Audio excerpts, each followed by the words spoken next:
Assalamualaikum warahmatullahi wabarakatuh.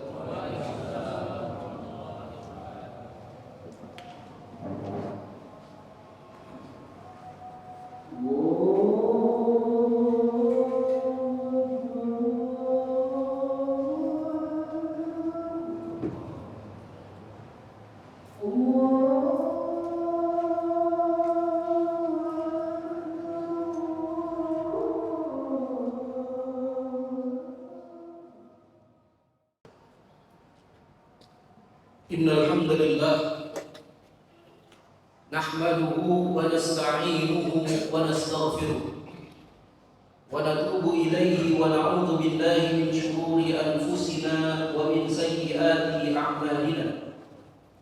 May yahdihillahu fala mudilla lahu wa may yudlil fala hadiya lahu.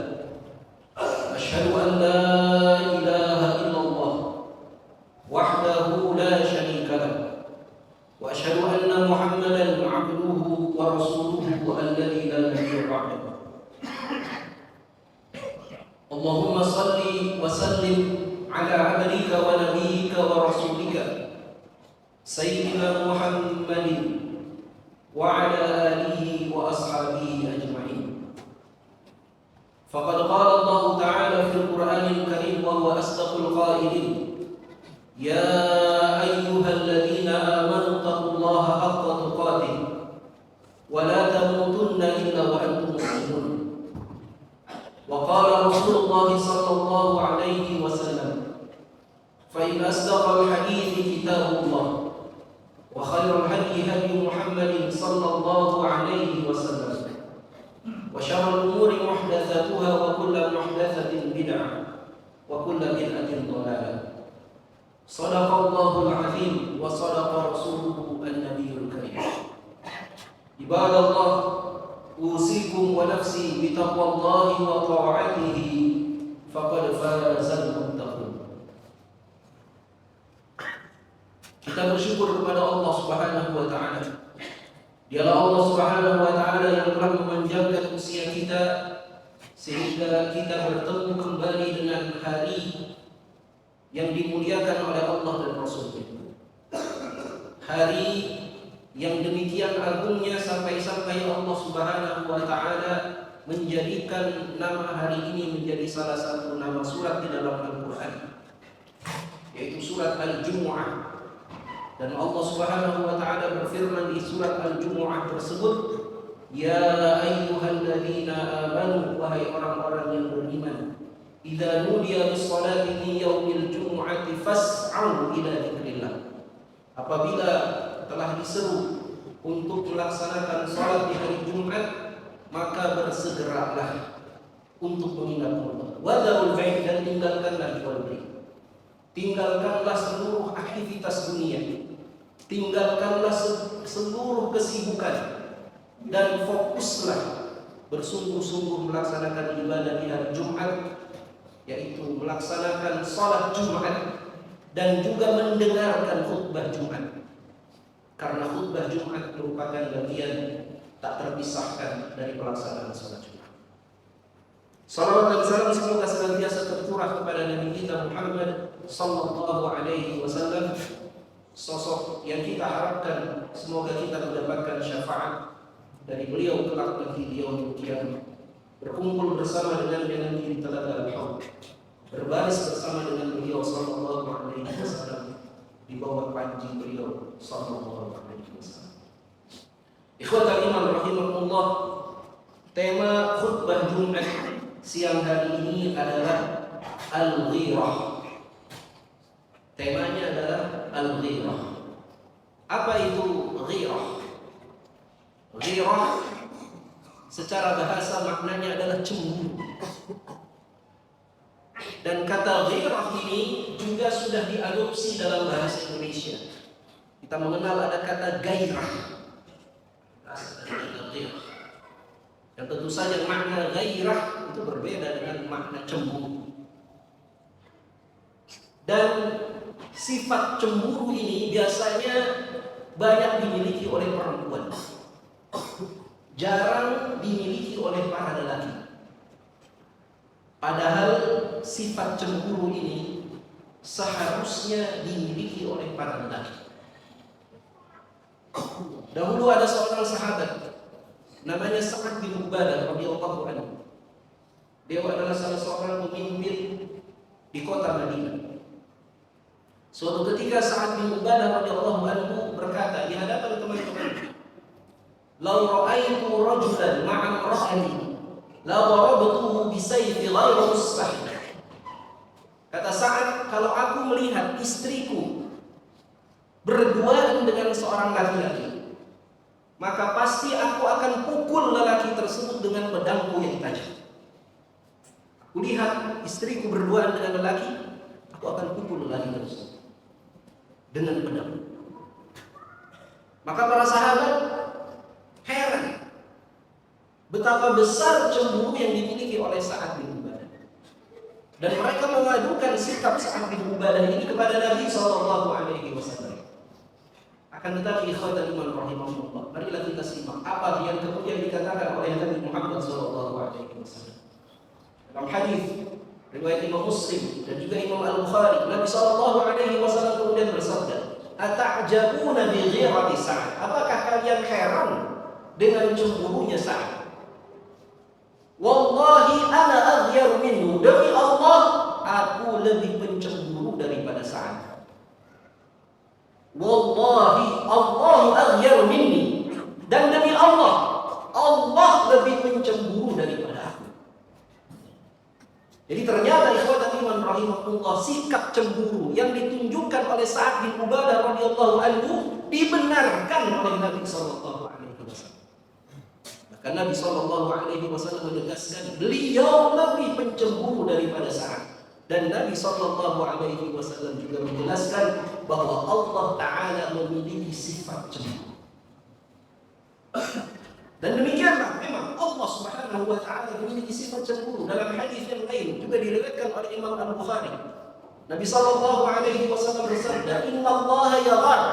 Sesungguhnya Allah itu pencemburu. Wa ghiratullahi ayyatiyal mu'minu ma harramallah. Dan cemburunya Allah, marahnya Allah, murkanya Allah akan muncul ketika ada seorang mukmin, seorang yang mengaku beriman, seorang yang mengaku muslim, seorang yang mengaku sudah bersyahadat, asyhadu an la ilaha illallah wa asyhadu anna Muhammadar Rasulullah, akan tetapi dia melanggar apa yang Allah telah haramkan. Allah cemburu ketika ada seseorang yang mengaku muslim, dia tidak mau hidupnya diatur dengan cara Islam. Dan sering kita temukan orang-orang seperti itu, ngakunya muslim, KTP-nya Islam, tapi hidupnya tidak mau diatur dengan cara Islam. Kalau mati maunya diatur dengan cara Islam. Matinya mau disolatkan, dikafankan, dimandikan, dimakamkan di pemakaman kaum muslimin, tapi kalau hidup tidak mau diatur dengan cara Islam. Maka Allah murka, marah, cemburu kepada orang seperti itu. Jadi sekali lagi ikhwatal iman rahimahullah, sifat cemburu ini adalah sifat yang baik. Sifat yang seharusnya dimiliki oleh para lelaki. Dan lawan dari sifat cemburu di dalam agama kita disebutnya adalah dayyuth. Apa itu dayyuth? Dalam satu hadis Nabi sallallahu alaihi wasallam bersabda, "Thalathatun la yukallimuhumullahu yawmal qiyamah wa la yanzuru ilaihim." Atau dalam riwayat yang lain, "Thalathatun la yudkhiluhumullahu al-jannah." Ada 3 golongan yang Allah tidak akan bicara dengannya nanti di hari kiamat, tidak akan melihat kepada mereka. Riwayat yang lain, 3 golongan yang Allah tidak akan masukkan mereka ke dalam surga. Siapa 3 golongan itu? Yang pertama, al-mudminul khamr, orang yang suka minum khamr. Yang kedua, wal'aq liwalidayhi, orang yang durhaka kepada orang tuanya. Dan yang ketiga, dayyuth. Para sahabat bertanya, siapa dayyuth ya Rasul? Kata Rasulullah sallallahu alaihi wasallam, Rajulun la ghirata fi ahli. Dayyus adalah seorang laki-laki yang tidak memiliki sifat cemburu terhadap keluarganya. Seorang laki-laki yang membiarkan terjadinya pelanggaran hak Allah di dalam keluarganya. Itu laki-laki dayyus. Kalau ada seorang laki-laki membiarkan istrinya bergaul mesra dengan laki-laki yang lain, laki-laki ajnabi, laki-laki asing, dibiarkan istrinya ngobrol, chatting, jalan bersama dengan laki-laki lain, laki-laki ajnabi, maka laki-laki yang membiarkan istrinya bergaul dengan laki-laki lain, ini adalah laki dayyus. Kalau ada seorang kepala keluarga membiarkan anak perempuannya atau anak laki-lakinya pacaran, sebentar lagi ini tahun baru, kita sering saksikan di malam tahun baru terjadi berbagai macam kemaksiatan. Alat-alat kontrasepsi habis di toko-toko, di mini-market, diborong oleh anak muda, perzinahan, minuman khamr, pesta pora. Kalau ada seorang kepala keluarga, seorang ayah membiarkan anaknya bermaksiat di malam tahun baru, dia biarkan saja, dia diam saja, maka ini kepala keluarga yang dayyus. Kalau ada seorang ayah membiarkan anaknya, istrinya tidak melaksanakan sholat, dia diam saja. Dia tahu anak istrinya tidak melaksanakan sholat, dia diam saja. Ini lagi dayyus. Kalau ada seorang ayah atau seorang suami membiarkan istrinya atau anak perempuannya tidak menutup auratnya dengan sempurna, dia diam saja, maka ini laki-laki yang dayyus. Dan khawatirlah kita apabila kita termasuk dalam golongan laki-laki yang dayyus, Allah Subhanahu wa ta'ala tidak akan ajak kita bicara nanti di hari kiamat. Allah tidak akan memandang kepada kita nanti di hari kiamat. Dan Allah Subhanahu wa ta'ala tidak akan masukkan laki-laki dayyus ke dalam surga. Oleh karena itu, ikhwatal iman rahimahullah, perhatikan bahwasanya ketika kita telah mengucapkan ijab dan qabul dalam peristiwa akdun nikah, dalam peristiwa akad nikah, maka sesungguhnya tugas tanggung jawab pertama kita sebagai seorang suami, sebagai seorang kepala keluarga, bukanlah tugas tanggung jawab untuk memberikan makanan-makanan yang lezat kepada anak istri kita. Bukan tugas tanggung jawab untuk memberikan pakaian yang mahal, rumah yang mewah, kendaraan yang mahal kepada anak dan istri kita. Bukan. Tugas tanggung jawab utama kita ketika kita menjadi seorang ayah, menjadi seorang suami, adalah tugas yang sebagaimana Allah Subhanahu wa ta'ala telah wajibkan kepada kita. Ya ayyuhalladzina amanu, wahai orang-orang yang beriman, qu anfusakum wa ahlikum nar. Jagalah diri kalian dan keluarga kalian dari celaka api neraka. Apabila kita biarkan kemaksiatan ada di dalam keluarga kita, di dalam rumah kita, maka jangan heran apabila kemudian kemaksiatan itu merajalela di tengah-tengah masyarakat. Jangan heran apabila kemudian kita melihat terjadi kerusakan moral di tengah-tengah masyarakat. Dan apabila kerusakan moral terus merajalela di tengah-tengah masyarakat, kita khawatir Allah Subhanahu wa ta'ala akan turunkan azab, bencana kepada kita. Dan bencana azab turun bukan hanya karena sebab kauniyah. Ini harus kita yakini. Bukan hanya karena sebab kauniyah. Banjir, kita paham ada sebab kauniyah kenapa terjadi banjir.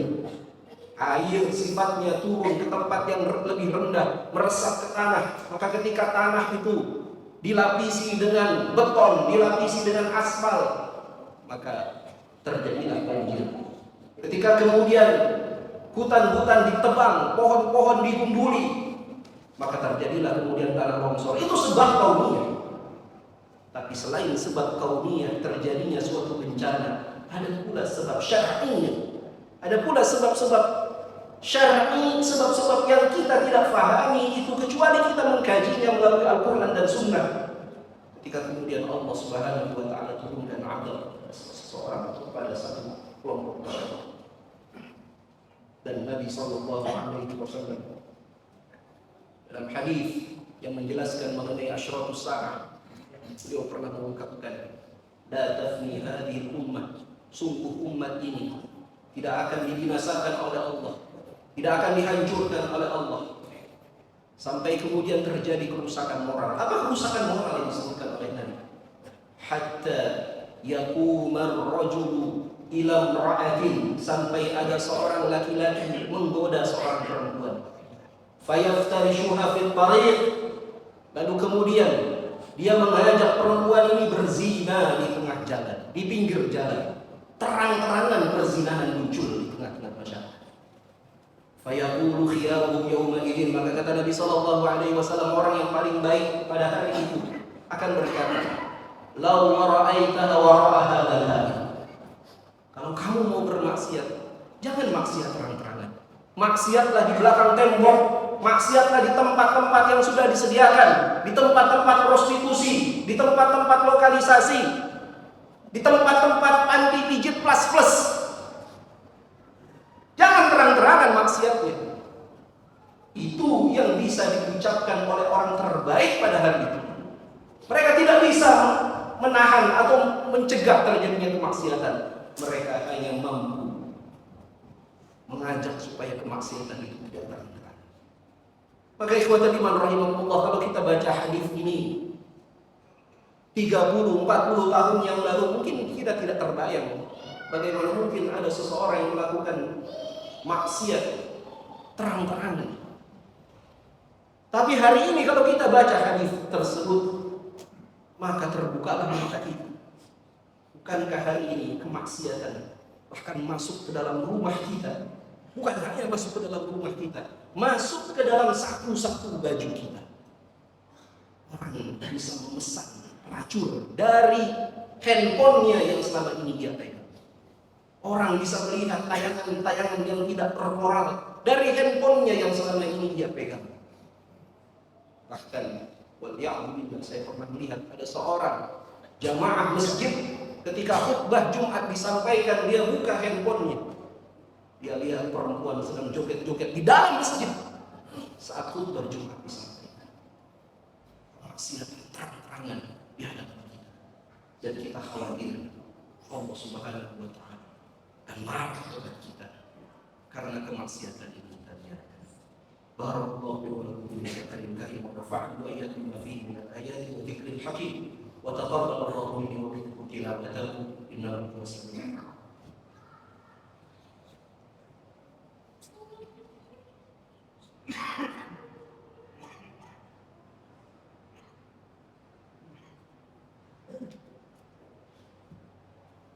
Alhamdulillahi Rabbil Alamin.